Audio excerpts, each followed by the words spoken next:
Sampai jumpa lagi rekan-rekan semua. Kisah pemuda kaya yang sederhana. Episode 174. Teman-teman, kali ini kita telah memasuki episode 174. Jangan lupa like dan komennya ya. Dan bagi yang belum subscribe, silahkan subscribe dulu supaya teman-teman dapat pemberitahuan jika kami upload cerita terbaru. Dan admin mengucapkan terima kasih kepada rekan-rekan yang telah mengikuti cerita ini. Mari kita dukung channel ini supaya senantiasa bisa terus menampilkan cerita-cerita terbaru. Kita kembali ke cerita. Pada episode yang lalu diceritakan, pagi itu Bulina dan Vina adiknya Andi datang ke rumah kos Andi. Bu Vina pagi ini kemudian berkata kepada Andi kenapa mobil Andi tidak dipindahkan ke rumah Andi. Bulina juga berkata kalau mobil Andi sempat ditawar oleh rekan Bulina sebesar 3M. Ternyata percakapan ibu dan anak itu terdengar oleh para penghuni rumah kos Andi. Rita kemudian berbisik di ruang tengah dengan Nining. "Ning, kok kayaknya Mas Andi penuh misteri banget ya Ning? Itu ternyata mamanya Mas Andi Ning. Dan yang satu itu adiknya Mas Andi." "Iya Rit, itu ternyata keluarga Mas Andi. Kalau dilihat dari tampilannya mereka itu pastilah orang kaya. Cuma kalau melihat Mas Andi kok beda banget ya keadaannya," kata Nining kepada Rita. "Tapi itu adiknya Mas Andi mirip juga kok Ning sama Mas Andi. Jadi mereka kemungkinan memang saudara kandung," kata Rita kepada Nining. "Ternyata Mas Andi juga punya mobil mewah Ning di rumahnya." "Iya Rit, benar-benar di luar perkiraanku deh," kata Nining. Rupanya bukan hanya Nining dan Rita yang pagi ini berbisik-bisik tentang Andi dan keluarganya. Ternyata teman-teman satu kosnya pagi ini hampir semuanya saling berbisik satu dengan lainnya tentang Andi. Sementara itu Iwan kali ini ikut duduk di dekat Andi dan keluarganya. "Wan, tolong bantu-bantu jagain Andi ya Wan. Tante percaya sama kamu Wan," kata Bulina kepada Irwan. "Iya Tan. Pasti saya bantu jaga Andi Tan. Apalagi Andi kan teman saya juga Tan," kata Irwan. Dan pagi ini Andi kemudian berkata kepada Bulina tentang kondisi perusahaan. Maaf ya Ma. Andi mengambil keputusan sepihak di perusahaan tanpa konsultasi dengan Mama. Tapi Andi sudah berkonsultasi sama Papa dan Papa setuju," kata Andi sambil menundukkan kepala. "Sudah Mama, gak masalah kok. Lagian kalau kamu sudah berkonsultasi sama papamu dan papamu setuju maka itu artinya kamu sudah menempuh cara yang benar. Mama juga percaya kamu punya staf terdiri dari orang-orang cerdas yang akan memberikan berbagai masukan kepada Andi. Jadi Mama gak khawatir tentang masalah ini. Mama juga percaya kamu orang yang cerdas dan tidak akan mengambil keputusan secara sembrono," kata Bulina yang saat itu terlihat begitu bangga dengan Andi.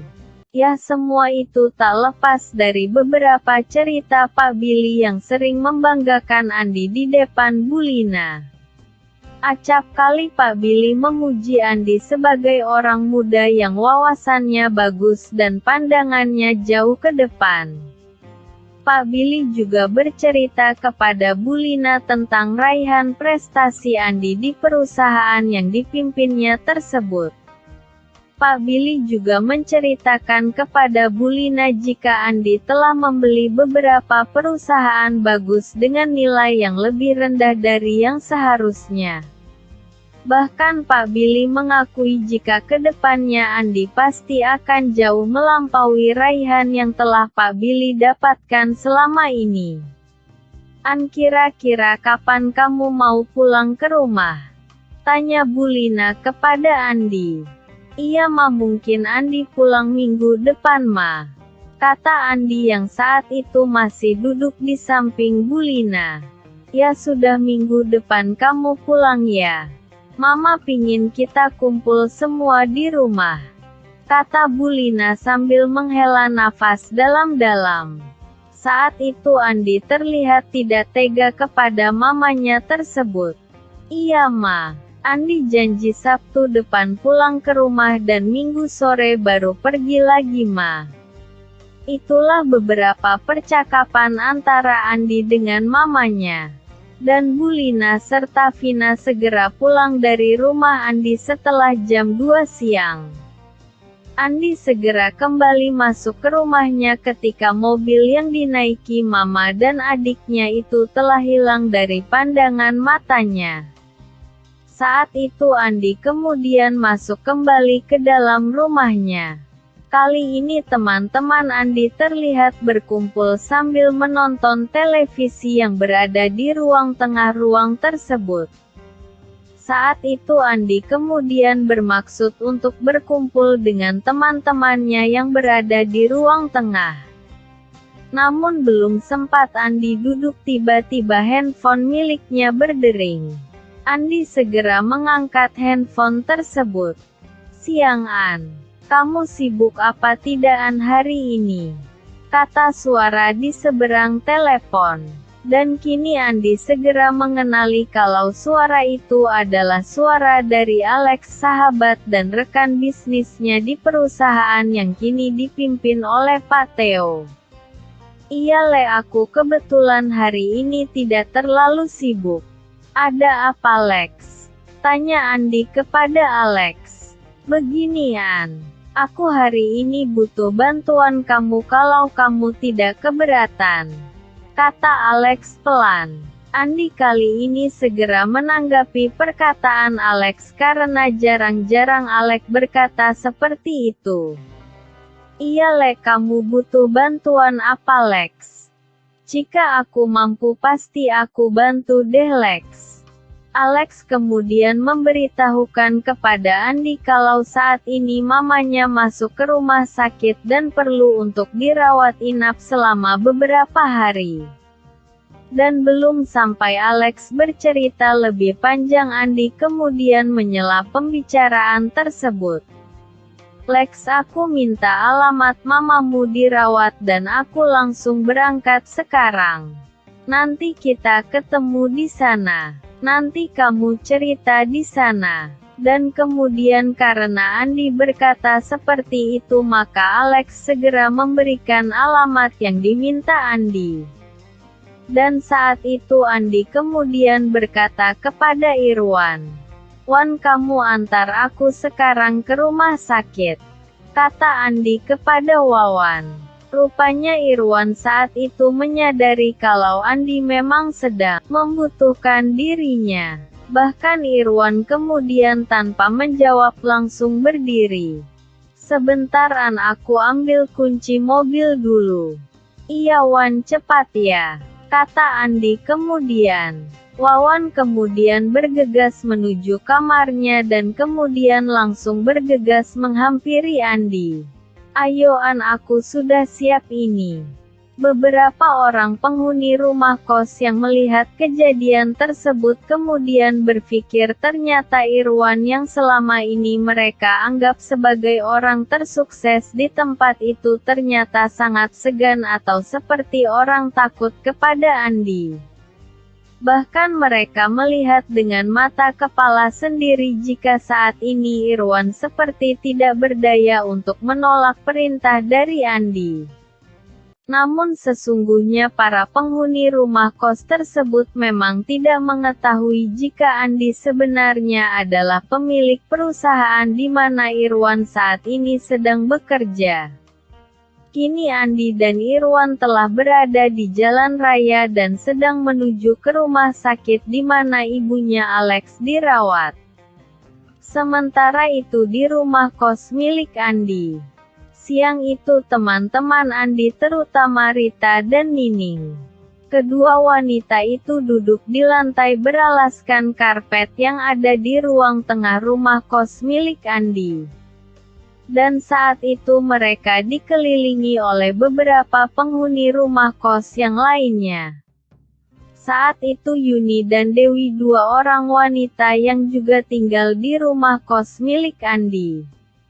Yuni saat itu bertanya kepada Rita, "Rit, aku kok jadi merinding ya dengan kejadian hari ini. Ternyata kita belum sepenuhnya tahu Mas Andi itu siapa. Tapi kalau menurutku pasti Mas Andi itu orang yang kaya raya dan anak seorang bos besar." Kita tadi dengarkan, Mas Andi punya mobil dan mobil Mas Andi ditawar 3M. Mobil apa coba harganya seperti itu? Apalagi itu kan bukan mobil baru. Harganya kalau baru pasti jauh di atas itu, kata Yuni. Dan kalian tahu kan siapapun orangnya, kalau mobilnya sudah semahal itu pasti dia berasal dari keluarga super kaya. Dan ingat ya, mamanya Mas Andi bukan asal ngomong. Kalian tahu kan mobil yang tadi mengantar mama dan adiknya Mas Andi? Mobil tadi adalah sebuah mobil super mewah yang harganya beberapa M, kata Yuni kemudian. Dan mendengar penjelasan dari Yuni tersebut, kini Rita kemudian berkata, "Iya Yun, kayaknya ibu tadi juga tidak asal ngomong. Aku lihat beberapa hari lalu harga mobil tadi harganya memang selangit. Jadi inilah yang kita belum tahu siapa sebenarnya Mas Andi ini. Kalau menurutku malah Mas Irwan yang sudah tahu siapa Mas Andi. Dan kalian pasti bisa merasakan dan melihat bagaimana sikap Mas Irwan kepada Mas Andi selama ini. Sekilas memang Mas Andi ini tidak ada apa-apanya dibandingkan Mas Irwan. Mas Andi sepertinya jauh banget posisinya dibandingkan Mas Irwan. Tapi kita bisa melihat sikap Mas Irwan pada Mas Andi. Kalau aku melihatnya, sikap Mas Irwan ini malah terlihat sangat hormat pada Mas Andi. Dan kalian juga tidak pernah lihat kan Mas Irwan mencandai Mas Andi atau meledek Mas Andi, kata Yuni. Fatma kemudian memotong pembicaraan tersebut. Bener Yun. Aku sendiri juga sebenarnya menemui banyak keanehan pada diri Mas Andi. Fatma kemudian menceritakan kepada teman-temannya peristiwa beberapa hari yang lalu ketika dirinya diterima bekerja di perusahaan tempat Andi bekerja. Kini semua teman-temannya di rumah itu menjadi semakin bertanya-tanya tentang siapa sebenarnya Andi. Yuni kemudian berkata kepada teman-temannya, "Tapi dengan adanya Mas Andi di tengah-tengah kita sebenarnya malah membawa banyak keberuntungan untuk kita semua. Kita tidak pernah disusahkan oleh Mas Andi. Bahkan kalau menurutku kita selama ini malah berhutang budi sama Mas Andi. Mas Andi terlalu baik kepada kita. Coba aku mau tanya kepada kalian. Apakah kalian pernah ditanya pembayaran uang kos oleh Mas Andi?" Kini teman-teman Rita kemudian saling memandang satu sama lain. Dan ternyata jawaban mereka adalah sama. Andi tidak pernah menanyakan pembayaran uang kos di rumah itu. Bahkan ada beberapa penghuni yang sampai belum bayar kos selama 3 bulan namun Andi tidak pernah menanyakan pembayaran uang kos tersebut. Aneh gak sih menurut kalian kita kos di tempat ini? Kata Rita kepada teman-temannya. Tahu gak, bulan kemarin kan kalian nitip ke aku uang kos dari 6 orang nih. Waktu aku mau serahkan uang itu ke Mas Andi. Tahu gak apa yang dia bilang? Dia minta aku bayar internet bulanan di rumah ini dan beli token dari uang itu semua. Artinya tidak ada uang yang masuk ke kantong Mas Andi. Kalian pasti tidak percaya kalau aku bilang. Aku sudah 4 bulan seperti itu disuruh Mas Andi. Kata Rita sambil terlihat menggaruk kepalanya yang tidak gatal. Coba menurut kalian kurang baik apa Mas Andi kepada kita? Pembayaran uang kos dari kita ternyata habis untuk listrik dan internet. Tiap bulan Mas Andi malah beli beras dan kebutuhan lain di dapur. Kalian sering masak di dapur jika sedang bokek kan? Iya ya Rit. Aku malah gak kepikiran hal itu. Kata Yuni. Hari ini di rumah kos milik Andi sedang ada gosip yang tersebar. Dan Andi kali ini sedang menjadi bahan gosip untuk semua penghuni rumah kos miliknya itu. Sementara itu kini Andi dan Irwan yang telah sampai di rumah sakit Pelita Sehat.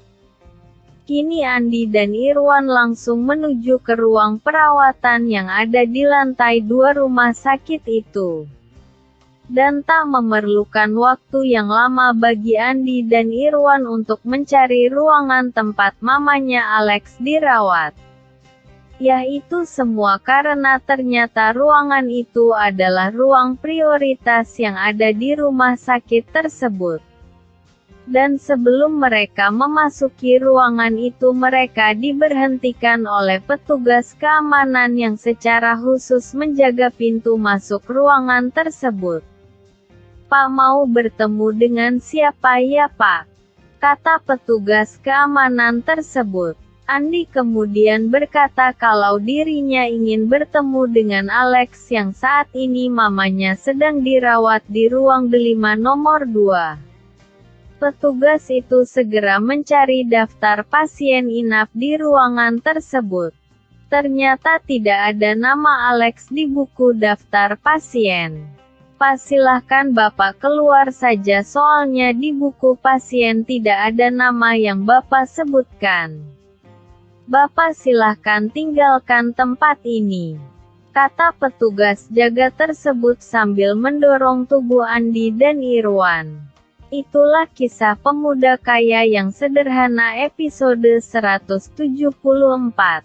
Terima kasih kepada rekan-rekan yang sudah mengikuti cerita ini. Jangan lupa like, subscribe, dan bagikan cerita ini kepada rekan-rekan Anda. Silahkan rekan-rekan tulis saran dan komentar Anda. Dan mari kita majukan channel ini. Supaya kita bisa terus menikmati cerita ini. Terima kasih.